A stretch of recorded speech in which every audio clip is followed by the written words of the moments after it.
요즘 이상하게 오후 3시만 되면 마음이 허전해져요. 햇살은 예쁘고 커피향은 퍼지는데 그 속에 있는 저는 늘 어딘가 비어 있거든요. 딸은 학교에 가 있고 남편은 회사에 있어요. 저는 거실 소파에 가만히 앉아 창밖을 멍하니 보고 있죠. 예전에는 이런 시간이 좋았어요. 혼자만의 여유랄까 책을 읽고 차를 마시며 숨을 고르는 시간. 그런데 요즘은 그 고요함이 무겁고 답답하게 느껴져요. 숨을 쉬고 있지만 살아있다는 감각은 없어요. 저는 36입니다. 전직 아나운서였고 지금은 전업주부예요. 28배 결혼해서 지금 결혼 8년 차, 딸은 초등학교 1학년이에요. 남편은 대형 로펌 변호사예요.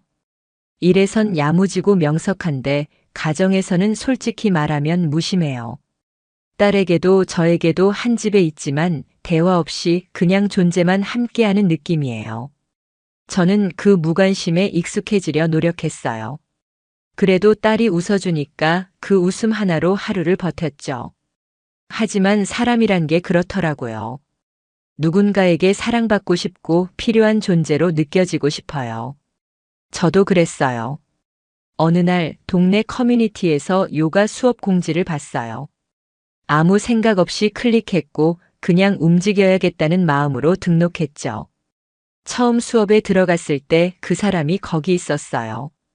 요가 강사 도윤 씨. 34쯤 되어 보였고 깔끔한 옷차림에 차분한 말투를 가진 사람이었어요. 자세 무리하지 마시고 편하게 따라오세요. 그가 제 옆을 지나가며 말했을 때 괜히 심장이 두근거렸어요. 그때는 그냥 낯선 공간에서의 긴장이라 생각했어요. 그런데 수업이 끝나고 그가 생수병을 건네며 말했어요. 처음이신데 유연성 좋으시네요. 이전에 운동 많이 하셨나 봐요. 그 말에 저는 웃으며 말했죠. 예전에 방송할 때 이미지 관리 때문에 이것저것 해봤죠. 혹시 아나운서셨나요? 역시 말투가 다르시더라고요. 그 짧은 대화에서 이상하게 마음이 풀렸어요. 누군가 내 이야기를 듣고 있다는 느낌, 그게 오랜만이었어요. 그날 집으로 돌아오는 길, 괜히 거울을 봤어요.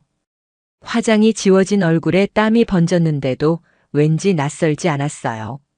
그 사람이 나를 본 그 순간이 자꾸 생각났어요. 남편은 퇴근 후 늘 하던 대로 말했어요. 밥은? 그게 우리가 나눈 전부였어요. 딸은 방에서 그림을 그리고 있었고 저는 식탁에 앉아 밥을 먹었어요. 그런데 문득 도윤 씨의 말투가 떠올랐어요. 자세 무리하지 마세요. 숨 고르세요. 그 짧은 말이 그렇게 오래 남을 줄 몰랐어요. 누군가 내 몸을, 마음을 살펴준다는 느낌. 정말 오랜만이었어요.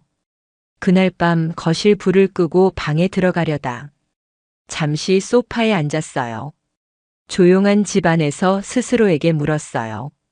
이건 그냥 새로운 만남이니까 설레는 걸까? 아니면 내가 진짜 외로웠던 걸까? 대답은 나오지 않았어요. 다만 확실한 건 하나였어요. 나는 그 사람의 다음 수업이 기다려졌다는 것이죠. 그날 이후로 매주 화요일과 금요일 오후 3시는 저에게 작은 설렘이 되는 시간이었어요. 요가 매트 위에 앉기 전부터 가슴이 두근거렸고 그 사람의 편하게 하세요라는 말이 들리면 왠지 모르게 긴장이 풀렸어요. 도윤 씨는 지나치게 친절하지도 딱히 특별한 제스처를 하는 것도 없었어요. 그런데 이상하게 그의 말투 하나하나가 마음을 톡 건드리더라고요. 어디가 아프냐고 묻는 말도 어깨에 힘이 많이 들어간다고 말할 때도 그냥 따뜻했어요. 그날은 수업이 일찍 끝났어요. 다른 사람들은 서둘러 나가고 저 혼자 매트 정리를 하고 있었죠. 그가 다가와 조용히 말했어요. 지수님, 요즘 어때요? 별 뜻 없는 인사 같았지만 그 물음에 순간 숨이 턱 막혔어요. 그냥 뭐, 늘 그렇죠. 아이 학교 보내고 집안일 하고 또 다음 날 준비하고요. 지치죠. 계속 반복되니까. 가끔은 내가 없어도 이 집이 잘 굴러갈 것 같다는 생각 들어요. 말하고 나니 좀 민망했어요. 그런데 도윤 씨는 고개를 끄덕이며 말했어요. 저도 그래요. 저희 집도 비슷해요. 대화는 점점 줄고 같이 있는 시간도 줄고 그냥 같이 사는 사람이라는 느낌이에요. 그의 고백에 놀랐어요. 그도 나와 같은 감정을 느끼고 있다는 게 위안이 되면서도 어딘가 위험했어요. 공감은 너무 쉽게 선을 무너뜨리니까요. 결혼하신 지 얼마나 되셨어요? 2년 반 됐어요. 아이는 5살이고요. 저희 딸은 8살이에요. 처자이라 그랬는지 온 신경을 다 쏟았죠. 그러고 보니 남편하고는 밥 한 끼 제대로 먹은 기억이 없네요. 그는 웃으며 말했어요. 우리 되게 비슷하네요. 그 말이 그날 하루 종일 머릿속에 남았어요. 집에 돌아오니 남편은 늦게 들어왔고 딸은 방에서 그림을 그리고 있었어요. 오늘도 늦었어? 응, 회의가 길었어. 그게 대화의 전부였어요. 샤워를 마치고 거실에 앉아 있는데 휴대폰에 문자가 왔어요. 오늘 수업 잘 들으셨어요? 오늘 유난히 피곤해 보이시던데요. 갑작스레 심장이 빠르게 뛰었어요. 이런 메시지가 누군가에게는 별것 아닐 수 있지만 저에겐 오랜만에 받은 안부였어요. 답장을 할까 말까 한참 고민했어요. 그러다 결국 짧게 보냈죠. 수업 덕분에 조금 나아졌어요. 고마워요. 그는 바로 답했어요. 지수님, 아이 있는 엄마 같지 않으세요? 항상 단정하고 밝아서요. 그 말이 이상하게 가슴 깊이 박혔어요. 아이 있는 엄마 같지 않다니. 그 말이 칭찬이었는지 아니면 무슨 뜻이었는지 혼란스러웠지만 기분은 나쁘지 않았어요. 그날 밤 남편은 딸을 안아주지도 않고 바로 방으로 들어갔어요. 딸이 물었어요. 아빠는 나 안 좋아해? 저는 대답 대신 아이를 안고 말했어요. 아니야, 그냥 좀 피곤한 거야. 하지만 저도 그 대답이 진심이 아니라는 걸 알고 있었어요. 그 순간에도 머릿속엔 도윤 씨의 말이 떠올랐어요. 항상 단정하고 밝으세요. 그 말이 자꾸 반복되니까 나도 모르게 웃음이 새어나왔어요. 그리고 그 웃음 뒤에 남겨진 감정은 죄책감이 아니라 이상하게 따뜻함이었어요. 나는 스스로에게 물었어요. 이게 진짜 위험한 감정일까? 아니면 그냥 외로운 사람끼리 나눈 위로일까? 하지만 내 심장은 이미 어느 쪽인지 알고 있었던 것 같아요. 그날은 유난히 날씨가 좋았어요. 바람도 적당했고 햇살도 따뜻했죠. 요가 수업 중에도 몸이 유연하게 잘 풀렸고 기분도 괜찮았어요. 수업이 끝나고 매트를 정리하는데 도윤 씨가 말했어요. 오늘 표정이 좋아 보이세요. 그 말에 웃으며 대답했죠. 요즘 날씨 때문인가 봐요. 그가 말없이 웃었는데 그 미소가 참 오래 남았어요. 밖으로 나왔는데 제가 먼저 말했어요. 시간 괜찮으시면 커피 한 잔 할래요? 그가 잠시 놀란 듯 보였지만 곧 고개를 끄덕였어요. 좋아요. 오늘 같은 날엔 커피 한 잔이 딱이죠. 근처 조용한 카페에 들어갔어요. 창가 자리에 앉아 커피를 마시며 이야기를 나눴죠. 대부분은 아이 이야기였어요. 어디 유치원 보냈는지, 숙제는 어떻게 시키는지. 별거 아닌 대화였는데도 저는 이상하게 편했어요. 그가 말했어요. 이상하게 지수님이랑 있으면 마음이 편해져요. 그냥 있는 그대로의 제가 되는 느낌이에요. 그 순간 제 손끝이 컵 가장자리를 따라 돌고 있었는데 그의 손이 조심스럽게 제 손등을 살짝 스쳤어요. 바로 거두긴 했지만 전 그 감촉을 그대로 느낄 수 있었어요. 몸이 굳었고 심장이 빠르게 뛰었어요. 그는 작게 말했어요. 죄송해요. 무례했죠. 저는 아무 말도 하지 않았어요. 거절하지도 피하지도 않았죠. 그 순간 깨달았어요. 내가 멈출 수 있었던 타이밍은 이미 지나갔다는 걸요. 그날 저녁 남편은 회식이라며 늦는다고 했고 딸은 친정에 가 있던 날이었어요. 혼자 있는 집이 너무 조용해서 괜히 TV를 켜놓았어요. 그러다 문득 그날 도윤 씨의 손끝이 다시 떠올랐어요. 그 짧은 순간이 이렇게 오래 남을 줄 몰랐어요. 불을 끄고 누웠는데 마음이 복잡했어요. 이건 정말 위로였을까? 아니면 감정이었을까? 내가 더 이상은 안 된다고 말해야 했던 걸까? 그때 도윤 씨에게서 메시지가 왔어요. 오늘 고마웠어요. 말은 못했지만 그 시간 정말 소중했어요. 저는 한참을 고민하다 답장을 보냈어요. 저도요, 이상하게 그 시간이 계속 떠오르네요. 보내고 나서도 후회는 없었어요. 그저 다음 만남이 기다려졌을 뿐이에요. 그리고 알았어요. 나는 지금 아주 조심스럽게 경계를 넘고 있다는 걸요. 요가 수업이 끝난 어느 날 딸이 갑자기 열이 나서 학교에서 조퇴했어요. 가방도 제대로 챙기지 못한 채 부축해서 집으로 데려왔죠. 그날따라 아이의 얼굴이 유난히 창백해 보였고 이마를 짚었을 때 심장이 철렁했어요. 병원에 다녀오고 약을 먹이고 아이가 겨우 잠들었을 때 휴대폰 알림이 울렸어요. 오늘 안 오셔서요. 무슨 일 있으신가 해서요. 순간 이상하게 뭉클했어요. 남편은 아이 아픈 걸 알면서도 아무 연락이 없었거든요. 출근하면서 잘 좀 챙겨 한마디 남기고 끝이었어요. 딸이 좀 아파서요. 병원 다녀오느라 못 갔어요. 아이 있는 엄마 같지 않으세요? 항상 단단하고 밝아서요. 정말 대단하세요.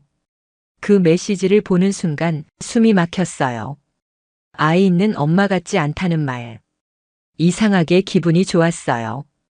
스스로 죄책감을 느끼면서도 마음 한구석이 따뜻했어요. 다음 날 도윤 씨가 먼저 수업 끝나고 저를 기다리고 있었어요. 지수님, 어제 마음이 안 좋았어요. 걱정되더라고요. 그의 눈빛이 흔들렸어요. 어떻게 아이는 괜찮아요? 네. 열은 좀 내렸어요. 그래도 지수님 표정이 좀 안 좋네요. 혹시 무리하시는 건 아닌가 해서요. 그 짧은 대화 안에 담긴 걱정이 남편과 나눈 대화 100마디보다 더 깊게 다가왔어요. 우리는 근처 벤치에 앉아 따뜻한 음료 하나씩 들고 조용히 이야기를 나눴어요. 햇살이 부드럽게 떨어지고 있었고 사람들은 다 바쁜 걸음으로 지나갔어요. 그 틈 속에 우리는 잠시 멈춰 있었던 거죠. 그가 말했어요. 아내랑은 이제 거의 말을 안 해요. 서로 피하고 서로 피곤하고 그냥 그렇게 버텨요. 저희도 비슷해요. 저랑 남편도 거의 대화가 없어요. 집에 사람이 있다는 느낌만 나요. 그 말을 하면서 왜인지 모르게 눈물이 날 것 같았어요. 하지만 참았어요. 그 앞에서는 울고 싶지 않았어요. 그 사람이 나를 약한 사람으로 보게 되지 않길 바랐거든요. 그날 밤 남편은 야근이 끝나고 새벽에 들어왔어요. 저는 깨 있었지만 자는 척했죠. 그는 조용히 샤워하고 나와 그대로 침대에 누웠어요.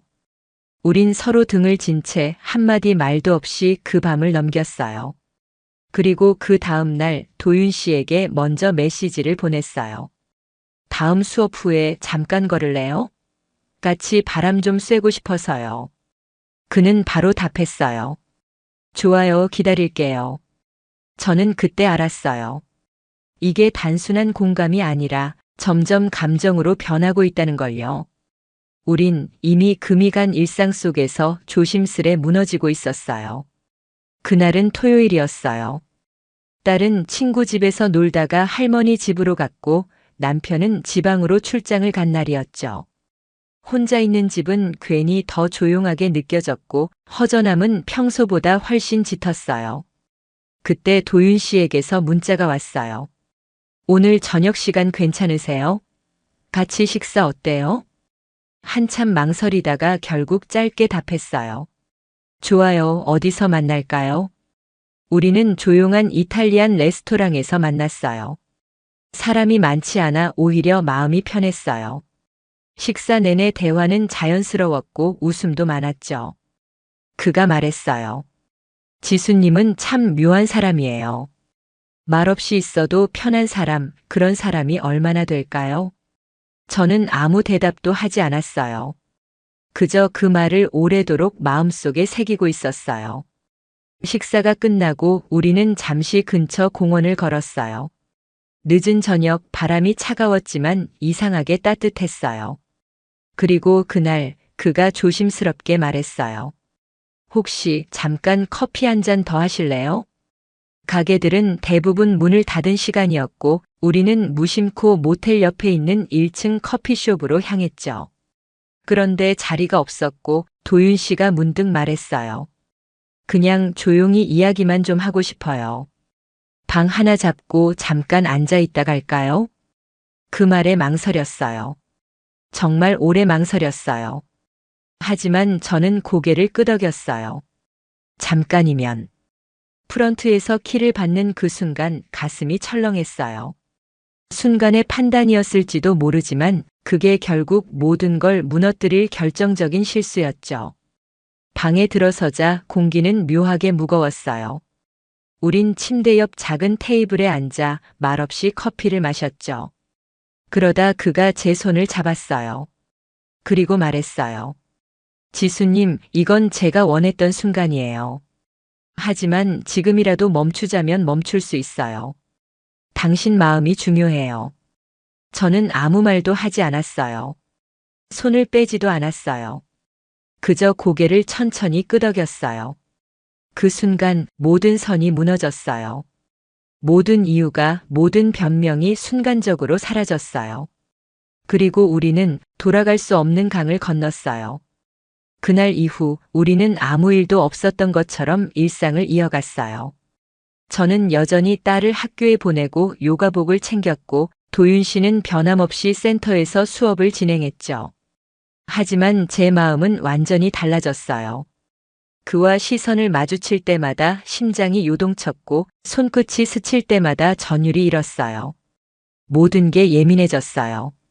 그와 나눈 메시지, 그가 보낸 짧은 음성. 지수님, 오늘도 보고 싶었어요. 그 말들이 머릿속에서 떠나지 않았어요. 그런데 남편이 달라졌어요. 예전처럼 무관심하던 사람이 갑자기 폰 좀 줘봐라고 말하는 거예요. 가슴이 철렁했어요. 왜? 갑자기 전화가 끊겨서. 잠깐만. 그 짧은 순간에도 저는 메시지를 지우고 사진첩을 정리했어요. 심장이 너무 빨리 뛰었어요. 들킬까봐, 무너질까봐. 그날 밤 남편은 묘하게 조용했어요. 식사 중에도 말이 없었고 딸이 무슨 얘기를 해도 반응이 없었어요. 분명히 뭔가 눈치챈 눈빛이었어요. 그리고 그 다음 날 도윤 씨가 말했어요. 지수님, 조심해야 해요. 제 아내 이상하리만큼 조용해요. 저녁마다 핸드폰을 유심히 보더라고요. 순간 식은땀이 났어요. 그가 말했어요. 사실 몇 통의 음성을 저장했어요. 지수님 목소리. 그냥 듣고 싶을 때 듣고 싶어서요. 그 말이 이상하게 무섭게 느껴졌어요. 우리가 나눈 말들, 그 따뜻했던 표현들이 이제는 증거가 될 수도 있다는 생각에 말이죠. 그날 밤 남편이 현관에 들어서며 말했어요. 지수야, 폰 위치 기록, 너 알지? 심장이 멎는 줄 알았어요. 남편은 이미 다 확인한 얼굴이었어요. 며칠 전 내가 도윤 씨와 함께 있었던 그 모텔 근처에 있었던 기록까지. 남편은 모두 알고 있었던 거예요. 지금이라도 말해, 누구야? 그 말에 입이 열리지 않았어요. 눈물이 핑 돌았고 입술이 바르르 떨렸어요. 그리고 그 순간 도윤 씨에게서 문자가 도착했어요. 지수님, 우리 이대로는 안 돼요. 더 늦기 전에 정리해야 해요. 아니면 우리 도망칠까요? 저는 그 메시지를 한참 바라보다가 고개를 들고 남편을 마주봤어요. 그 눈빛에 담긴 실망과 배신감, 그리고 슬픔이 제 마음을 후벼 팠어요. 하지만 이상하게도 그와의 일이 후회되지는 않았어요. 아직은, 정말 아직은 그 사람을 놓을 수 없었어요. 남편은 더 이상 말로 따지지 않았어요. 대신 저를 바라보는 눈빛이 달라졌어요. 서늘하고 조용했지만 그 안엔 확신이 담겨 있었어요. 며칠 동안 아무 말 없이 지냈어요. 평소처럼 아침밥을 차리고 아이를 등교시키고 남편은 출근을 했죠. 하지만 모든 게 가짜 같았어요. 그날 밤 남편이 처음으로 제게 물었어요. 지수야, 솔직히 말해줘. 내가 만나고 있는 사람 그 요가 강사 맞지? 심장이 멎는 줄 알았어요. 저는 입을 떼지도 못했고 그저 고개만 숙였어요. 그는 조용히 웃으며 말했어요. 그래, 그럴 줄 알았어. 그렇게 우리의 결혼 생활은 아무런 고성도 없이 조용히 무너졌어요. 며칠 후 누군가 초인종을 눌렀어요. 현관을 열자 그가 있었어요. 도윤 씨였죠. 그는 조심스럽게 말했어요. 지수님, 혜진이 다 알아버렸어요. 저랑 당신 다요. 순간 숨이 막혔어요. 그럼 어떻게 됐어요? 짐 싸서 나가래요. 이혼하자고 했어요. 아이도 두고. 그의 눈엔 후회가 담겨 있었어요. 그런데 그 후회가 나 때문인지 자신 때문인지는 알 수 없었어요. 그가 말했어요. 이젠 이렇게 숨지 말고 같이 가요. 우리 둘만의 삶 시작하자고요. 그 말은 달콤하면서도 무서웠어요. 나는 모든 걸 잃었고 이제 남은 건 그 사람 하나였어요. 그날 밤 저는 처음으로 가방을 쌌어요. 옷 몇 벌, 지갑, 휴대폰 그리고 결혼 사진을 찢어서 버렸어요. 현관문을 나설 때 딸의 운동화가 눈에 들어왔어요. 순간 눈물이 쏟아졌지만 고개를 돌리고 나왔어요. 도윤 씨는 차에서 기다리고 있었어요. 조용히 제 가방을 받아들며 말했어요. 괜찮아요. 우리가 함께면 돼요. 그 말이 그때는 진심인 줄 알았어요. 우리는 서울을 떠났어요. 멀리 가지는 않았어요. 도윤 씨가 친구 이름으로 얻은 원룸에서 둘이 함께 지내기 시작했죠. 처음 며칠은 마치 여행 같았어요. 작은 방, 냉장고에 넣은 맥주, 서로의 손길. 도망쳤다는 현실이 오히려 해방처럼 느껴졌어요. 그는 웃었고 저도 웃었어요. 서로가 전부인 듯 그렇게 하루를 채웠어요. 지수님은 이제 제 전부예요. 그의 말이 뼈에 새겨지는 듯 했어요. 하지만 일주일이 지나자 현실은 아주 다른 얼굴을 드러냈어요. 그는 수업도 없고 직장도 없고 아이와도 연락을 끊었어요. 일단 여기선 조용히 지내자. 그 말이 반복될수록 내 마음은 불안해졌어요. 돈은 점점 바닥을 드러냈고 냉장고는 비어가기 시작했어요. 저는 계속 잠이 오지 않았어요. 새벽마다 핸드폰을 켰다가 껐고 딸 사진을 보며 울음을 참았어요. 남편에게 문자가 하나 와 있었어요. 딸은 잘 지내, 더는 찾지 마. 그 짧은 문장이 칼처럼 날아왔어요. 나는 이제 딸의 엄마가 아니라 한 남자의 도피처일 뿐이었어요. 도윤 씨는 점점 말이 없어졌어요. 혼잣말을 하거나 누워서 천장을 바라보기만 했어요. 우리 이래도 되는 걸까? 내가 조용히 물었어요. 그 순간 처음 보았던 그 따뜻한 눈빛은 없었어요. 그 순간 깨달았어요. 우리는 사랑을 한 게 아니라 현실에서 도망친 두 사람이었어요. 그리고 나는 다시 혼자가 되기 시작했어요. 다음 날 아침 도윤 씨가 없었어요. 현관 앞에 놓인 그의 신발이 사라졌고 옷걸이에 걸려있던 그의 재킷도 보이지 않았어요. 책상 위에는 짧은 메모 한 장이 놓여 있었어요. 생각 정리 좀 하고 올게. 며칠 혼자 있고 싶어. 순간 머릿속이 하얘졌어요. 그가 돌아오지 않을지도 모른다는 불안이 파도처럼 밀려왔어요. 나는 침대에 앉아 휴대폰을 손에 쥔 채 한참을 멍하니 있었어요. 무의식적으로 남편에게 전화를 걸었다가 손이 멈췄어요. 이젠 누구에게도 돌아갈 곳이 없다는 걸 깨달았거든요. 그날 오후 문 앞에 관리실 직원이 찾아왔어요. 이 방 다음 주까지 비워주셔야 해요. 계약자랑 연락이 안 되네요. 순간 심장이 철렁했어요. 그가 도망간 건 아닐까? 나 혼자 버려진 건 아닐까? 짐을 쌌어요. 갈 곳이 없었어요. 친정에도 친구에게도 연락할 수 없었어요. 겨우 찾은 모텔방에서 몇 날 며칠을 울며 버텼어요. 전화도 메시지도 아무것도 없었어요. 그리고 폰으로 날라온 한 통의 메시지, 바로 내용 증명. 상간자 위자료 청구 소송 통보서. 발신인은 남편이었어요. 순간 손에서 봉투가 떨어졌어요. 바닥에 무릎을 꿇고 엎드렸어요. 숨이 막히고 머릿속이 새하얘졌어요. 남편은 진심이었구나. 정말로 날 용서하지 않겠다는 거였구나. 그날 밤 뉴스에 익명의 제보가 떴어요. 전직 방송인 유부남 요가 강사와 불륜 후 가출. 이름은 가려졌지만 나라는 걸 아는 사람은 다 알겠더라고요. 친구에게서 온 마지막 문자. 지수야, 이건 아니지. 내가 어떻게 그럴 수 있어. 모든 게 무너졌어요. 일도 사람도 이름도 내가 쌓아온 전부가. 그날 밤 나는 거울을 봤어요. 눈은 퀭하고 머리는 헝클어져 있었어요.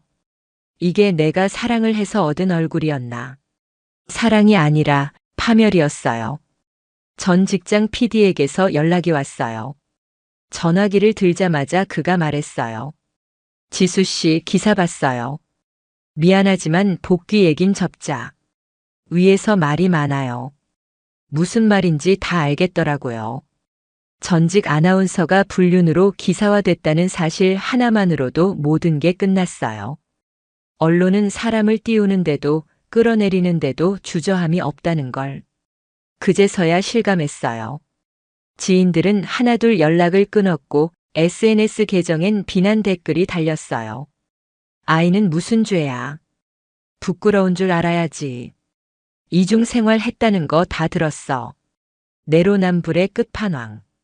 그 말들이 날카로운 유리조각처럼 날아들었어요. 한때 팬이었던 시청자들의 냉소, 함께 일했던 동료의 조롱, 그리고 아무 말 없이 연락을 끊은 친구들까지 모두가 등을 돌렸어요. 그런데 가장 아픈 건 도윤 씨에게서도 아무런 연락이 없다는 거였어요. 그 사람이라면 적어도 내가 무너질 때 곁에 있어줄 줄 알았어요. 하지만 그는 사라졌고 내게 남겨진 건 고소장, 언론 보도 그리고 비난뿐이었어요. 남편은 변호사를 통해 양육권 포기 요구와 함께 상간자 위자료 소송을 접수했어요. 난 변명도 못했어요. 내가 잘못한 게 맞으니까요. 그렇게 저는 엄마로서, 아내로서, 그리고 한 사람으로서의 자리를 하나씩 잃어갔어요. 누군가에게 기대어 살았던 그 불안정한 사랑이 이렇게 무거운 값을 치르게 될 줄은. 그땐 몰랐어요. 그저 도망치고 싶었던 마음이었어요. 그냥 위로받고 싶었던 거였는데, 이제는 그 위로조차 누군가의 증오가 되어 돌아오고 있었어요. 요가 센터는 더 이상 문을 열지 않았어요. 그곳이 내게 처음 설렘을 안겨준 공간이었지만 이제는 낯선 폐허처럼 느껴졌어요. 프런트에는 A4 용지 하나가 붙어 있었어요. 운영 종료 안내 그동안 감사했습니다. 그 후 지인들이 모두 연락을 끊었어요. 예전에 친했던 친구마저도 내 메시지를 읽고도 답하지 않았어요. 그나마 연락하던 사람도 너 지금은 좀 가만히 있는 게 좋겠다 라며 조심스럽게 선을 그었어요. 딸은 남편이 키우고 있었고 나는 더는 면접권조차 행사하지 못했어요. 남편 쪽에서 정서에 해가 될 수 있다는 진술서를 냈고 나는 그 말을 반박할 수 없었어요. 한번 어린이집 앞에서 몰래 딸을 지켜봤어요. 분홍색 가방을 메고 뛰어오는 모습에 눈물이 왈칵 쏟아졌어요. 그 애가 엄마를 찾을 때 나는 거기서도 숨을 죽이고 있어야 했어요. 그날 밤 모텔방에서 텅 빈 냉장고 문을 열다가 갑자기 울음이 터졌어요. 혼자였어요. 모든 게 무너졌다는 걸 그제야 완전히 실감했어요. 지수야, 너는 지금 뭘 하고 있는 거야? 사랑한다고 믿었던 그 사람도 믿고 지냈던 사람들도 모두 사라졌는데 남은 건 나 하나뿐이었어요. 그런데 그 나조차 이제는 누구에게도 환영받지 않는 사람이 되어 있었어요. 이게 사랑의 결과라면 나는 다시는 누군가를 사랑하지 않겠다고 처음으로 다짐했어요. 도윤 씨는 끝내 돌아오지 않았어요. 그와 함께 나왔던 원룸, 그가 마지막으로 남겼던 메모, 그 모든 게 거짓 같았어요. 처음엔 걱정했어요.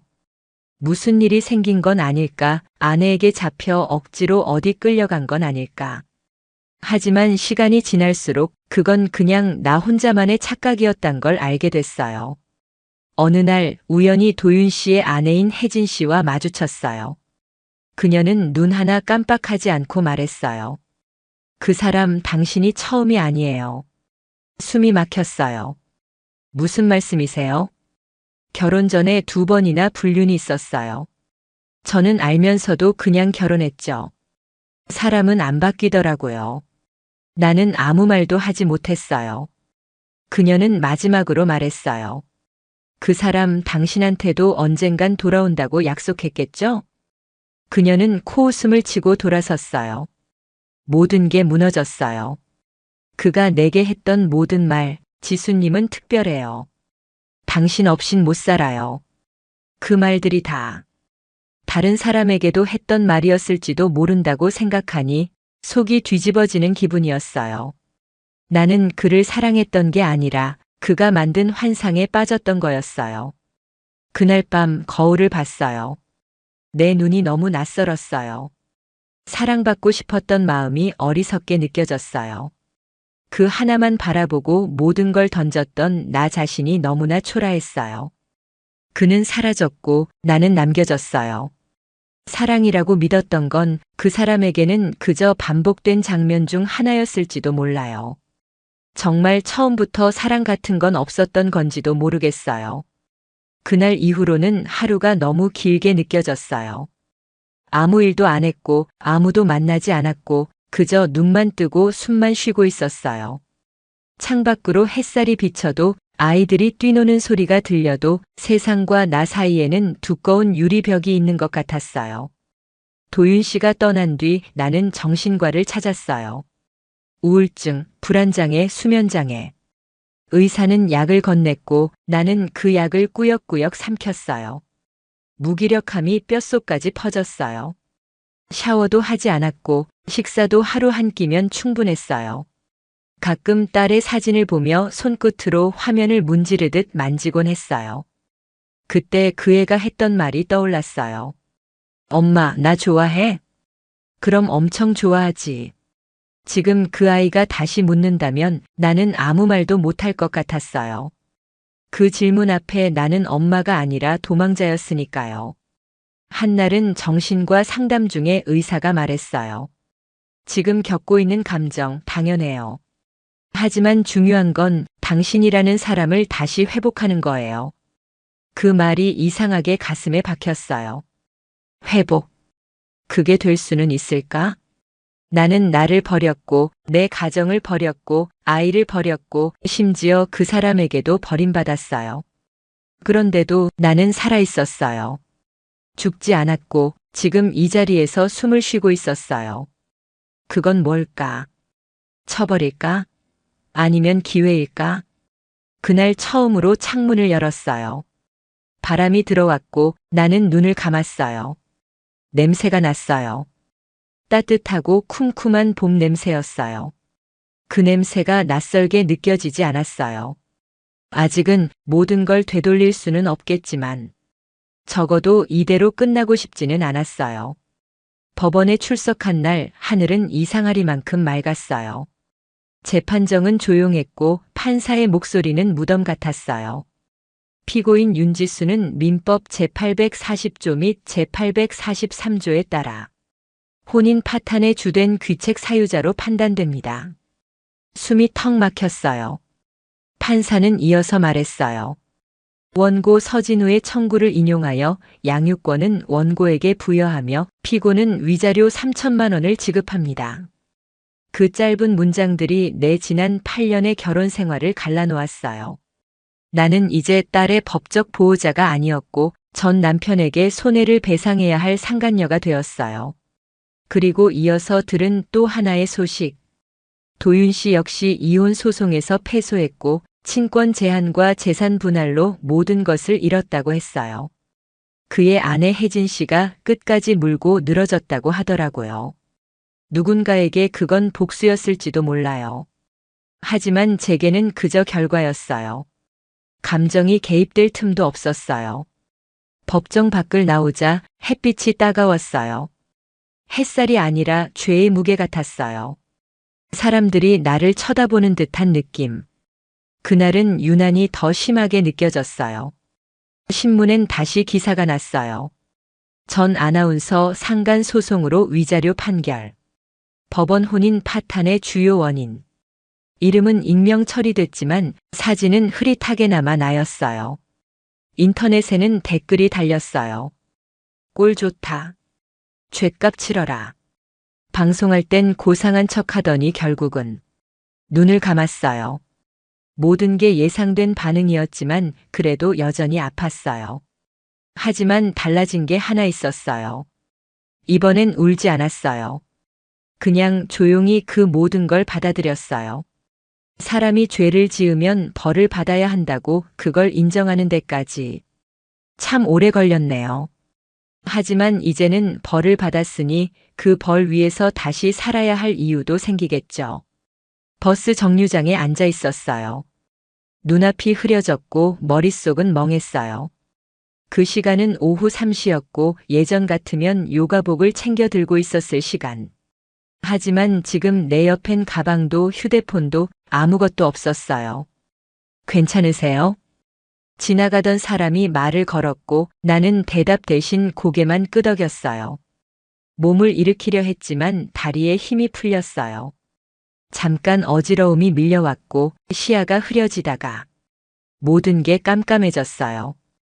응급실로 실려갔고 의사는 탈진과 스트레스라고 말했어요.